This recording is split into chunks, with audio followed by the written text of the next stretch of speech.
O sistema capitalista, ele, no seu cerne, ele exige a disputa, ele exige a vontade de vencer e, obviamente, ele traz também a vontade de jogar.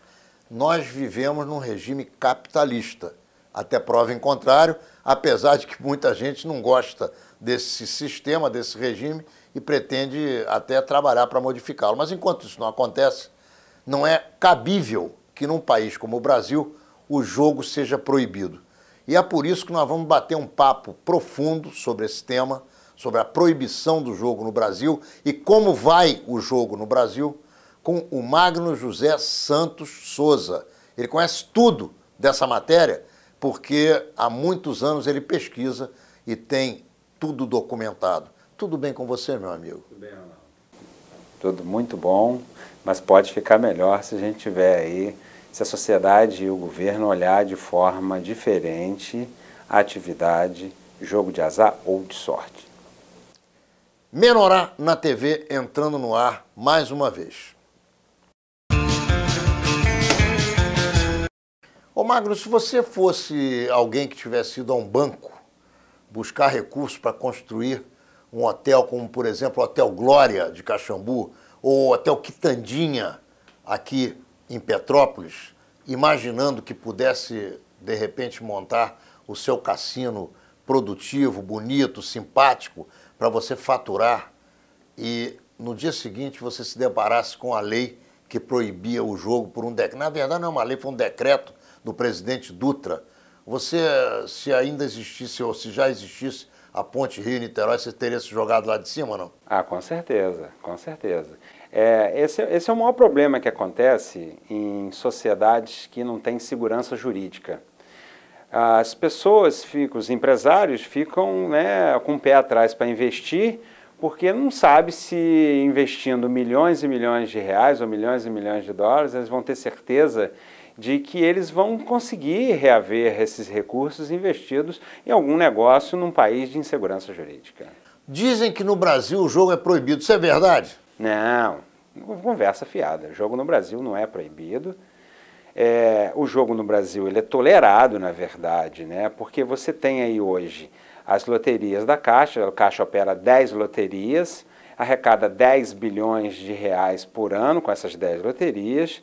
Você tem aí os hipódromos onde você pode também apostar e você tem uma operação de jogo na ilegalidade que é muito grande, ou seja, o jogo ilegal hoje no Brasil arrecada quase o dobro do que o jogo legalizado arrecada. O jogo ilegal hoje movimenta algo em torno de 18 bilhões de reais por ano.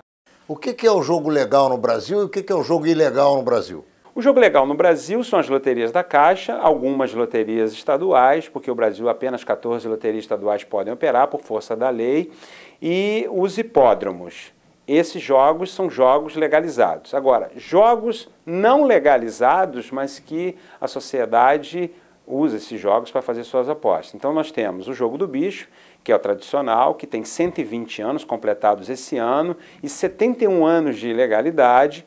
Você tem caça-níqueis na rua, em bares, lanchonetes, você tem bingos clandestinos, você tem as apostas na internet, que também hoje em dia você pode apostar em qualquer site de apostas. E também os cassinos clandestinos, ainda existe isso? Existe, já foram mais e maiores e muito mais, né, pulverizados. Hoje em dia são menores e menos porque existe uma oferta de jogo muito grande na internet e essa oferta de jogo na internet você pode jogar com o seu cartão de crédito internacional e ela acaba te dando mais segurança, porque você joga da sua casa, você não corre os riscos de estar num cassino ilegal. E podendo ir em cana. E podendo ir em cana, claro. A pergunta que fica é a seguinte: por que o jogo se diz proibido no Brasil? O que é que motivou o senhor presidente Dutra a inutilizar a possibilidade de se jogar legalmente nesse país? Olha, existem várias teses. A tese oficial é que a dona Santinha, sua mulher, pregava que o jogo... Devia ser boa de cama ela, hein? No mínimo, né? Que atentava contra os bons costumes da sociedade. Essa que foi a razão. Tanto é que naquele momento, quando o jogo foi proibido, 75 mil pessoas ficaram desempregadas de uma hora para outra. Que tipo de empregos são esses? Empregos de croupier, manobrista. Croupier é aquele que dá cartas e avalia o jogo dentro de um cassino, um jogo de cartas. Exatamente, é quem opera e o que roda a roleta também. Que roda a roleta. Garçonetes, garçons, músicos, parte administrativa, músicos. Atores, atrizes. Músicos, nem se fala, ator e atrizes. Existe uma tese, Ronaldo, de que Atlantic City, Las Vegas, copiou do Brasil o modelo de entretenimento que a gente tinha aqui no passado, que era muito bom, era muito competente. Eu confesso que eu não vivi essa época, mas com todas as pessoas que eu conversei e com todos os registros históricos que tem, a competência, o cassino não era só o cassino de jogo, pano verde. O mais importante do cassino era o glamour do cassino e o seu entretenimento, e que esse modelo de entretenimento brasileiro teria sido copiado e amplificado por Las Vegas, por Atlantic City. Então esse era o momento do glamour do cassino no Brasil. Você tem ideia de quantas pessoas vão a Las Vegas por ano? Atualmente, a última informação que eu tive do ano passado é que 123 mil brasileiros vão a Las Vegas por ano. Mas você sabe quantos turistas vão por ano a Las Vegas? Eu acredito que é em torno de 40 milhões de turistas ano. 38 milhões de turistas. Você acertou em cheio. Contra 4 milhões de turistas no Brasil inteiro. Ou seja, é uma diferença muito grande. E uma outra curiosidade de Las Vegas, eu sei que você esteve recentemente em Las Vegas fazendo matéria para sua revista. Las Vegas, apesar de ter 122 cassinos, fatura apenas 8 bilhões de dólares por ano. Porque Las Vegas já não é mais a cidade do jogo. A cidade do jogo atualmente é Macau, que tem apenas 35 cassinos e fatura 38 bilhões de dólares por ano. Na China é interessantíssimo, porque eu também estive lá, em Macau. E, na verdade, e nós sabemos disso, o sujeito que joga compulsivamente é doente, ele vai fazer mau uso do dinheiro dele e mau uso do entretenimento que o jogo pode oferecer. Claro. Agora, aquele que joga porque gosta de jogar para se divertir, ele tem, durante muito tempo da vida dele, a possibilidade de perder um pouquinho do dinheiro que ele tem e se divertir a valer, principalmente usando o glamour das cidades cassino, como é o caso de Las Vegas, Macau e Atlantic City e por aí afora. Você vai nos balneários do sul do hemisfério que nós vivemos, você vai ao Uruguai, a Punta del Este, você vê o jogo da roleta, você vê o baccarat, você vê o blackjack, você vê que é o 21, você vê o pôquer comendo solto e os caras legalmente faturando. Agora, curiosamente, isso é que é um tema interessante para a gente conversar a respeito, é que o jogo, ele produz o mecenato, ou seja, o dono do cassino, ou aquele camarada que administra o jogo, o banqueiro, ele doa recursos financeiros para as cidades onde ele opera o jogo dele, para a construção de hospitais, para a construção de escolas, para a construção de uma série de atividades sociais que beneficiam a população. E o que você me diz disso? Olha, o jogo, eu não acredito que o jogo é um meio de vida, jogo é entretenimento. Você deve ir ao jogo e deve ir a um cassino, deve ir a uma casa de apostas, da mesma forma que você vai a um cinema, da mesma forma que você vai a um restaurante e da mesma forma que você vai a um teatro. Com valor limitado para perder. Com valor ilimitado para você apostar, para você se entreter e acabou aquilo ali, vambora, vimos um show, tomamos um drink, acabou. Não podemos ter esse desafio de sermos jogadores profissionais. Então, essa é a primeira leitura que eu entendo com relação ao jogo. Com relação, o jogo, ele só se justifica se ele tiver uma contrapartida para a sociedade.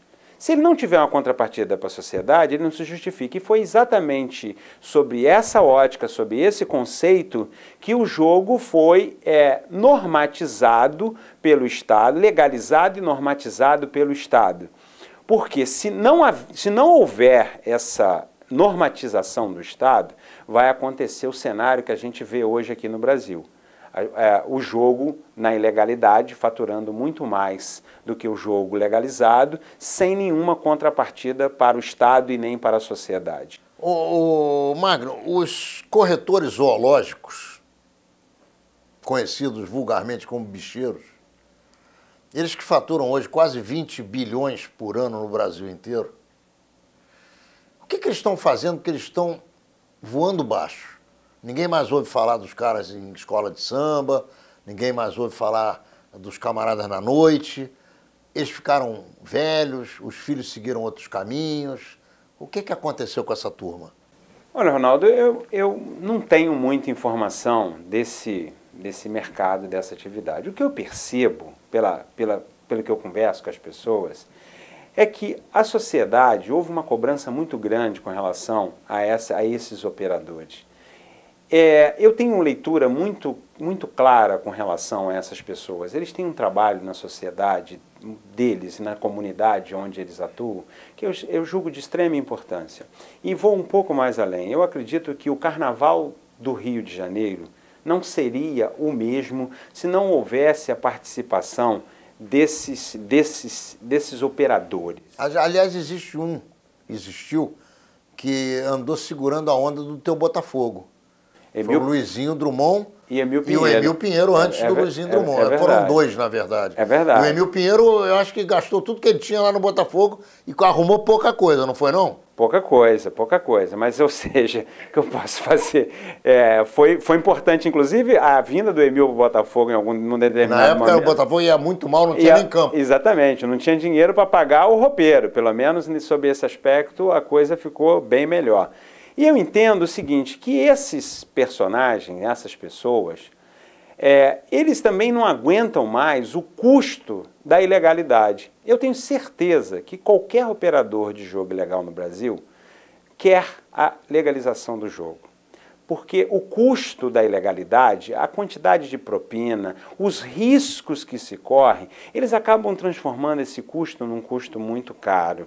É muito melhor ter o jogo legalizado, pagar tributos para o governo e poder andar tranquilo na rua. Eu acho que essa é a lógica que o Brasil deveria seguir. A exemplo de que seguiu alguns estados nos Estados Unidos e recentemente na Itália. A Itália tinha uma operação de máquina na rua que vivia na margem, no limbo, não sabia se era legal ou ilegal. O governo italiano decidiu legalizar essas máquinas, chamou os operadores e disse assim, quantas máquinas você tem? Ah, eu tenho 20. Ok, você vai poder botar 10 durante 5 anos, no final de 5 anos a gente vai fazer uma licitação. Ok? Ok. Ah, reclama, então tá bom, então nenhuma. Aí o mercado se equacionou, se autorregulou.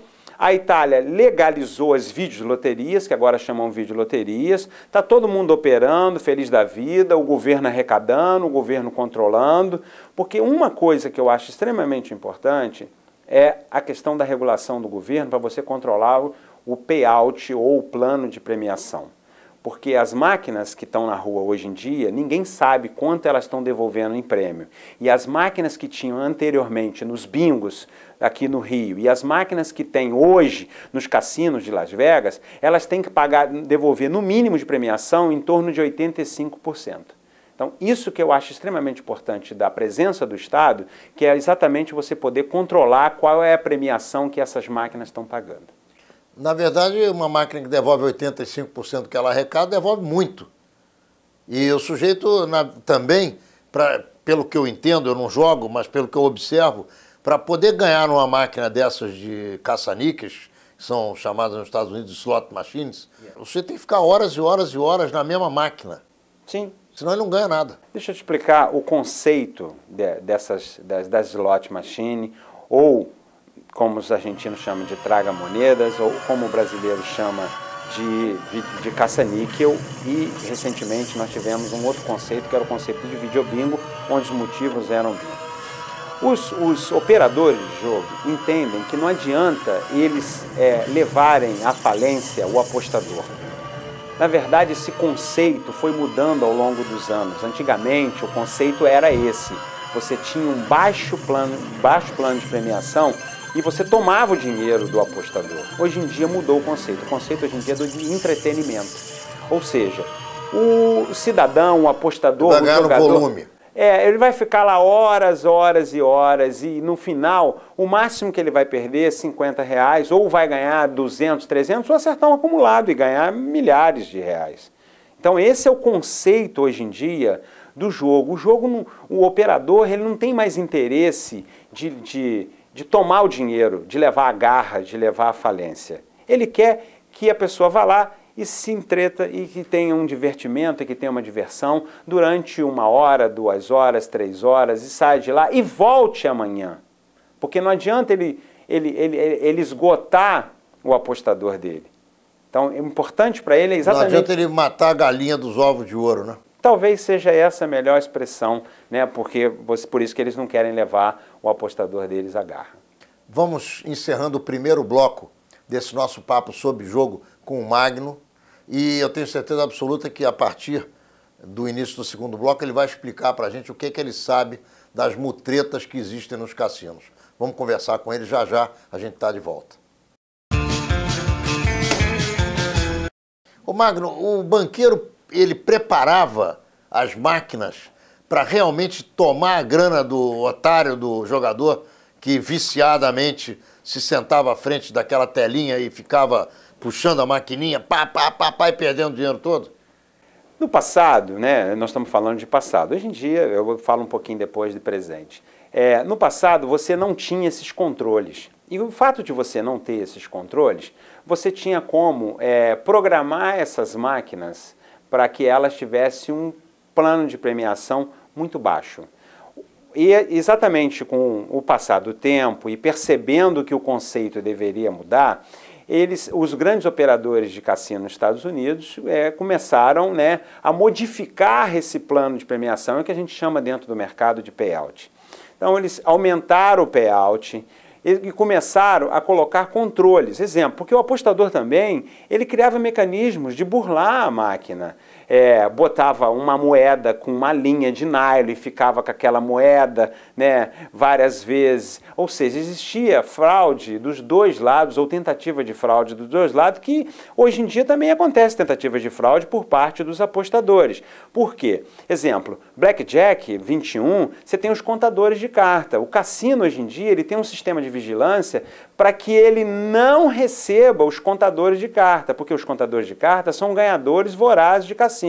Quando eles percebem que tem um apostador desse tipo contando carta, eles pagam as fichas dele e convidam gentilmente para que esse apostador saia do cassino. O problema é que, nos Estados Unidos, criou-se uma legislação muito rígida em torno do cassino. E esses cassinos eles podem ser penalizados se eles cometerem alguma fraude ou se eles cometerem alguma infração. Vou te dar um exemplo, que esse exemplo é muito emblemático. Uma mulher que trabalhava numa mesa de jogo recebe uma informação de que seu filho estava passando mal. Ela esquece, pede uma pessoa para ficar no lugar dela e esquece de emitir um relatório. O Nevada Game Commission, que é a comissão de jogos de Nevada... Onde está situada a cidade de Las Vegas? Onde está situada a cidade de Las Vegas, pede esse relatório e o cassino não apresenta esse relatório. A punição do cassino foi ficar um final de semana inteiro fechado. Você pode imaginar o que representa para um cassino ficar um fim de semana, sexta, sábado e domingo fechado? Muitos milhões de dólares. Muitos milhões de dólares de prejuízo. Então, os controles, e principalmente a questão da transparência, porque a atividade de cassino, ela deixou de ser uma atividade vinculada à máfia. Ela já até foi um dia vinculada à máfia, mas ela deixou de ser vinculada à máfia. Hoje são grandes corporações com ações nas bolsas de valores, entendeu? Que gerando grandes rentabilidades para os seus, investidores e acionistas. Os controles hoje em dia são muito grandes. Hoje em dia, falar em fraude, falar em lavagem de dinheiro e falar em sonegação é uma bobagem muito grande, porque todas essas máquinas, todos esses equipamentos são conectados, as filmagens controlam absolutamente tudo, os dados estatísticos a todo momento eles estão trocando os croupiers, trocando os operários que dão carta, manipuladores das cartas. Que pode haver alguma manipulação, que pode haver algum conluio com algum apostador contador de carta, entendeu? Então essa operação hoje ficou muito segura, porque a pior coisa no mercado de jogo é a falta de credibilidade. O que mata um jogo, o que mata um cassino, o que mata uma loteria, o que mata o jogo do bicho é a falta de credibilidade. Tanto é que o Brasil hoje tem uma expressão que é nacional, que é vale o que está escrito, que essa expressão vem do jogo do bicho. 20 milhões de brasileiros diariamente fazem suas fezinhas no jogo do bicho, 10% da população brasileira, porque acredita que o jogo tem credibilidade. O problema, o passivo de um jogo é transformá-lo em incrédulo. Agora, o que você tem de curioso para contar para a gente a respeito desse mundo que você estuda, que você pesquisa, que você conhece? Olha, eu confesso para você que eu teria, assim, milhares de histórias para contar. Então vai contando. Eu vou contar uma que eu acho fantástica, que quem me contou foi um lotérico de Santa Catarina. Ele tinha uma lotérica, na verdade no Paraná, ele tinha uma lotérica... Antes de você continuar, você sabe quem ganhou a primeira loteria de R$1 milhão no Brasil? Não, não sei. Meu bisavô ganhou o papel inteiro. Comprou o bilhete, era o único dinheiro que ele tinha no bolso. As 20 frações. Ganhou. Então, São Paulo. Então a sua riqueza, a origem dela é da loteria. A minha riqueza é nenhuma, porque eu não vi esse dinheiro. Você não sabe que filho de rico é nobre e neto de rico é pobre? Eu sou bisneto de rico.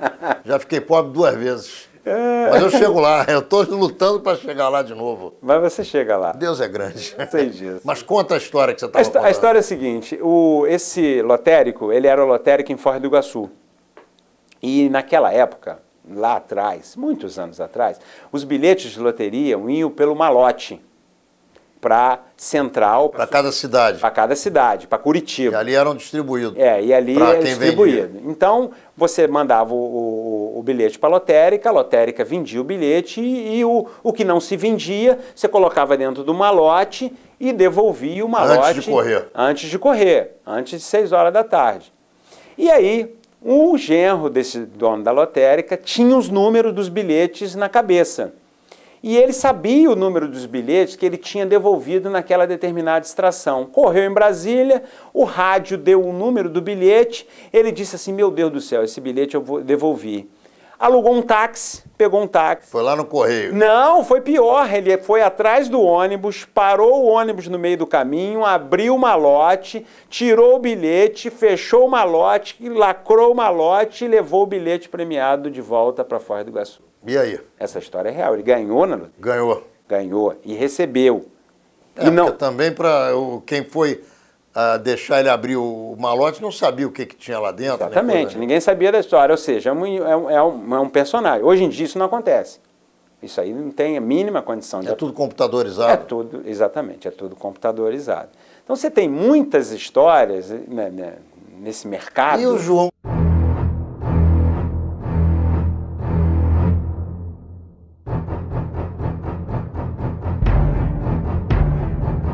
Essa é a melhor história do Brasil.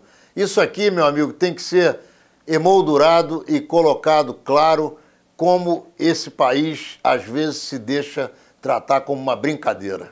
Na verdade, o João, o deputado, do Nordeste... Ele está vivo ainda, esse canalha, não? Eu acho que não. Acho já que morreu, acho que já partiu desse para melhor. Já partiu. Tá. Ele, na verdade, ele tinha tanto dinheiro de emenda e ele precisava esquentar esse dinheiro. Então, o que ele fazia? Que coisa louca. Ele fazia o total de probabilidades de uma loteria. Ele marcava a loteria esportiva e, exemplo, se ele podia marcar 10 duplos e 5 triplos, ele marcava 10 duplos, 5 triplos, aqui é um caso hipotético, porque na verdade eram 13 jogos, mas ele jogava, fazia o jogo máximo. E ele fazia 5, 6, 7, 8, 9, 10, e invariavelmente ele vai ganhar.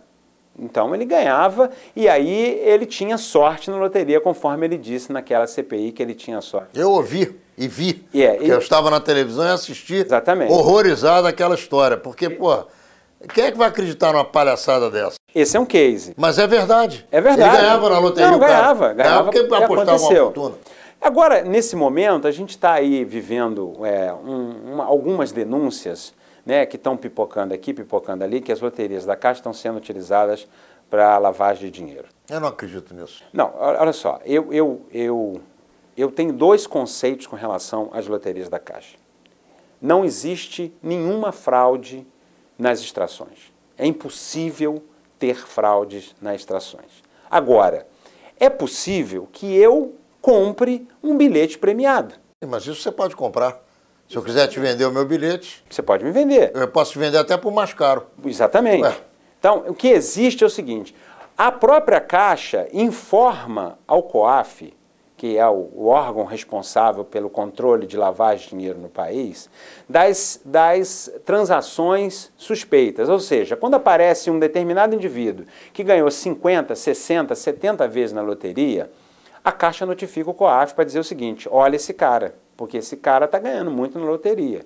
E aí o que ele pode fazer é o seguinte, ele pode ter um acordo com um lotérico, e o lotérico sabe quem ganhou na loteria, e aí ele vai lá e compra o bilhete. Isso é possível de acontecer? É possível de acontecer. Como é que se acaba com isso? A hora que transformar o bilhete de loteria em nominal. Ou seja, comprou, dá um nome aqui. Comprou, dá o CPF. Bateu lá, ganhei, só eu posso receber aquele bilhete. Aí acaba esse problema, não tem mais esse problema. Mas alguns técnicos da Caixa acreditam que no momento que acontecer isso, pode ter uma redução nas apostas, no volume de aposta, porque muitas pessoas não vão querer dar o CPF. Eu não vejo nenhum problema nisso. E principalmente, se o jogo no Brasil um dia for legalizado, você pode ter certeza que ele não vai ser muito próximo do modelo americano. Acredito eu que o modelo europeu seduz muito mais os nossos legisladores, porque no modelo europeu você tem que se identificar para entrar no cassino. E isso é uma das formas de você coibir que pessoas que não têm condições de ir a um cassino, de apostar num cassino, deterioração da renda familiar, é uma forma de controlar essa deterioração da renda familiar. Eu queria que você explicasse a diferença entre modelo americano e modelo europeu. Você já começou a falar sobre isso. Existem outras diferenças. Eu queria que você nos... O que existe é o seguinte, o modelo americano é o modelo mais liberal de cassino no mundo. Inclusive, quando você entra no hotel em Las Vegas, qualquer dos hotéis de Las Vegas que tem cassino, você não entra para subir um degrau, uma escada, um elevador. Você vai subir o elevador, a escada, o degrau, para chegar no teu quarto ou no lance das lojas. Porque o andar térreo, por onde você passa, inclusive para ir à recepção, é por dentro do cassino. Tem pior ainda, que quando você acorda de manhã para você tomar café da manhã, o restaurante, você tem que passar por dentro do cassino. Aquilo ali tudo é pensado para que você tenha realmente esse ambiente de jogo. Então o modelo americano é o modelo mais liberal do mundo, porque você encosta numa mesa de bermuda, de short, ele não pede seu passaporte, não pede sua identificação, você pagou, você vai jogar. No modelo europeu, e a maioria dos países da Europa, você, ao entrar no cassino, você tem que se identificar, você tem que apresentar seu passaporte, se você é turista, se você é local, você também tem que se identificar ao comprar um crédito. E isso facilita o controle. Na Áustria, tem um modelo que eu acho sensacional. Na Áustria, você entra no cassino, para entrar no cassino, além de você se identificar, você tem que pagar 35 euros.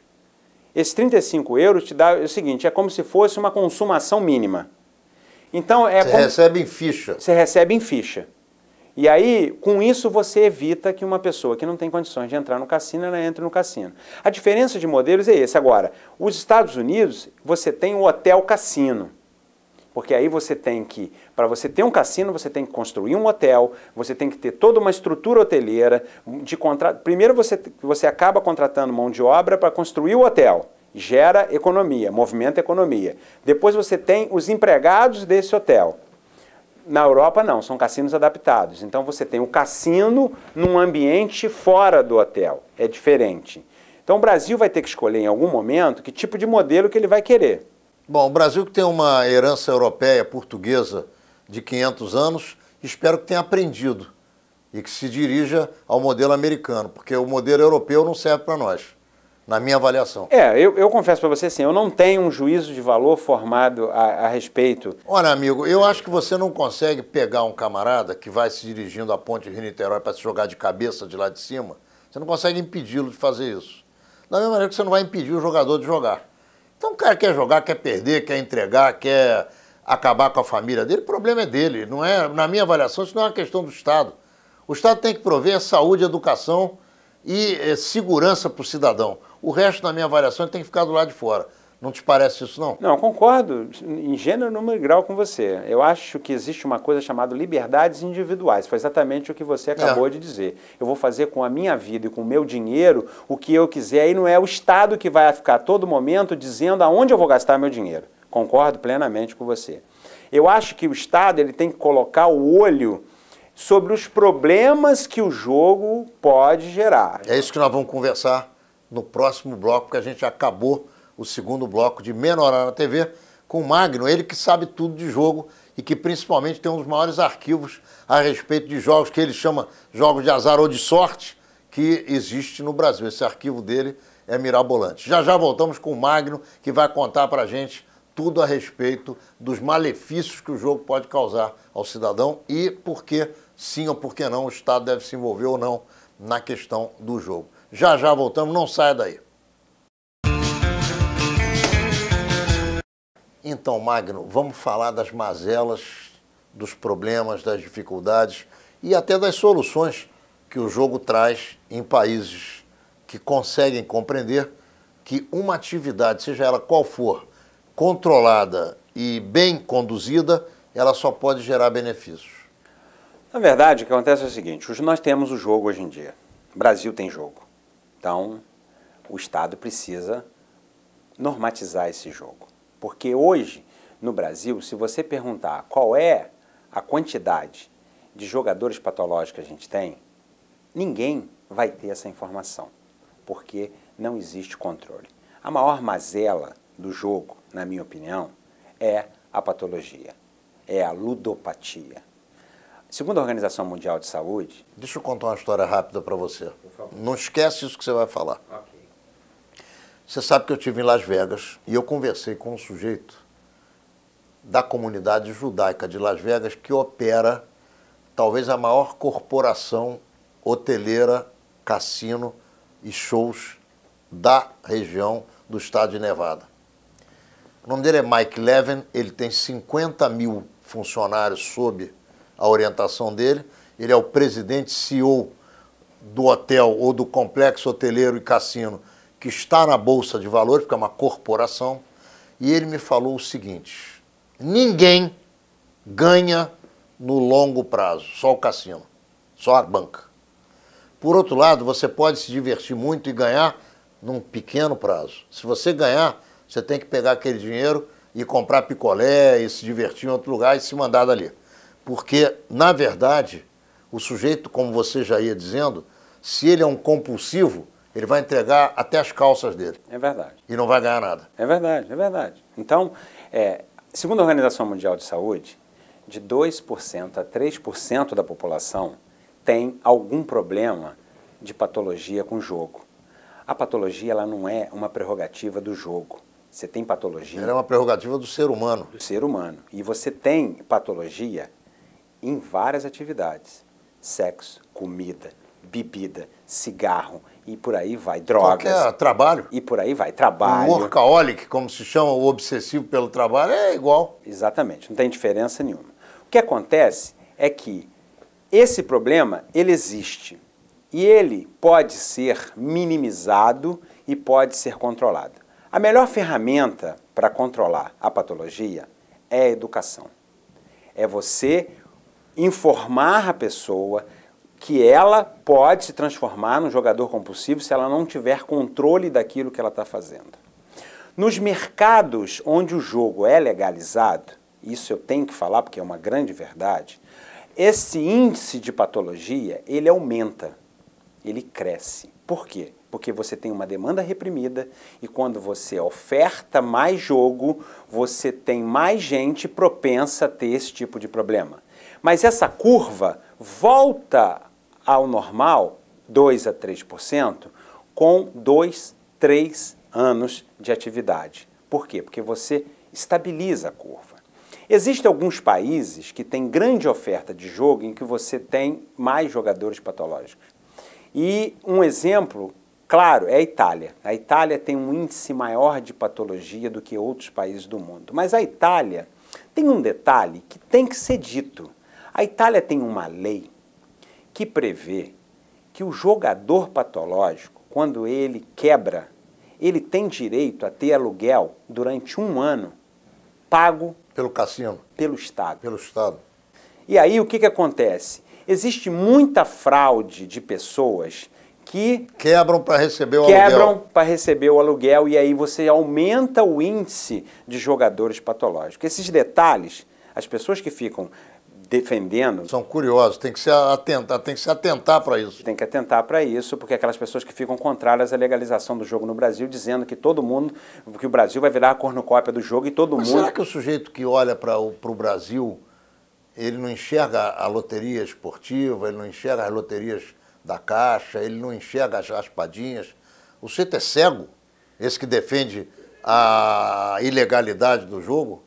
Na verdade, Ou a não legalização do jogo? Na verdade, eu confesso para você, se você me perguntar por que o jogo no Brasil ainda não foi legalizado, eu não tenho essa resposta. Eu sei que é uma série de fatores... Deve interessar economicamente ao governo do federal, você não acha, não?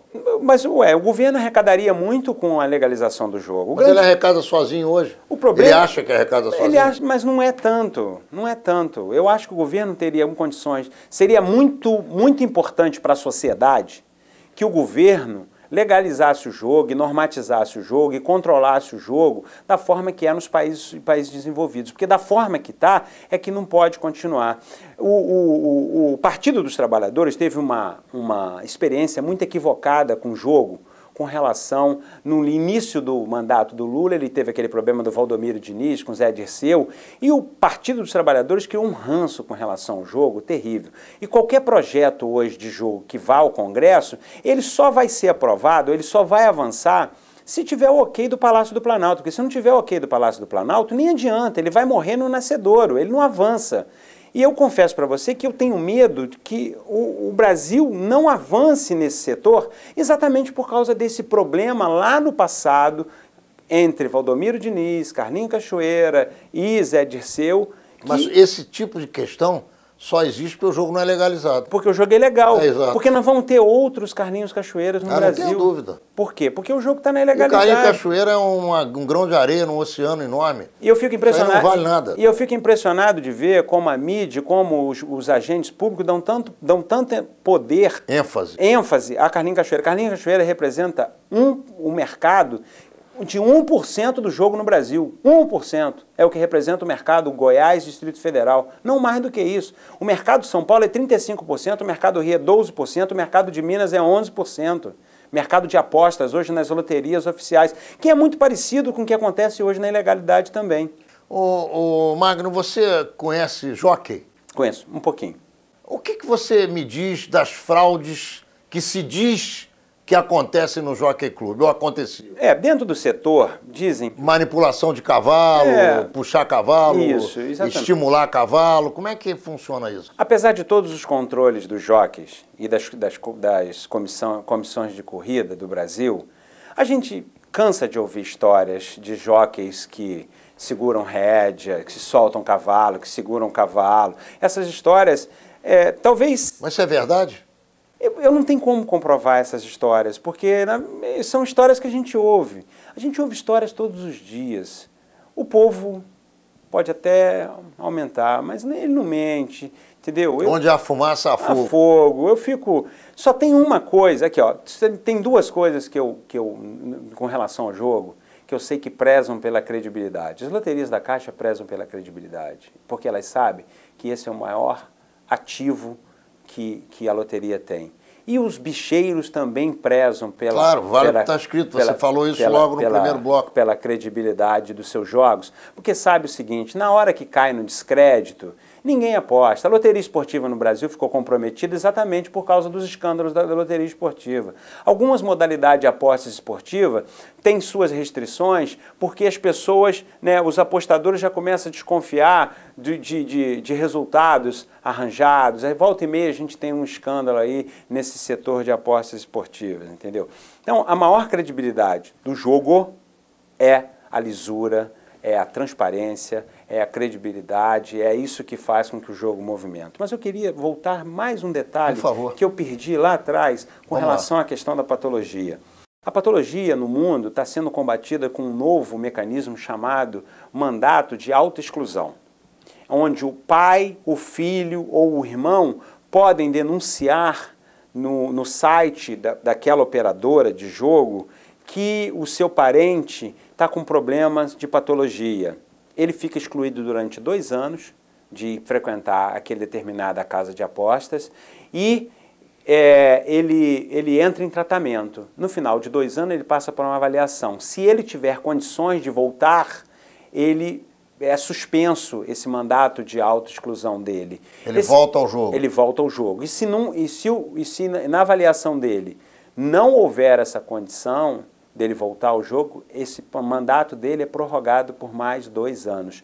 E os cassinos que permitem que esse jogador volte a apostar, eles são punidos exemplarmente, que é exatamente para você criar mecanismos para você coibir esse problema da patologia. Ô Magno, você me deu um número que eu fiquei impressionado, eu não conhecia esse número e achei, assim, alucinante. Você me falou que 75 mil brasileiros em 1947... Ficaram desempregados. Ficaram desempregados, porque o senhor Dutra acabou com a legalização ou com a legalidade do jogo no Brasil.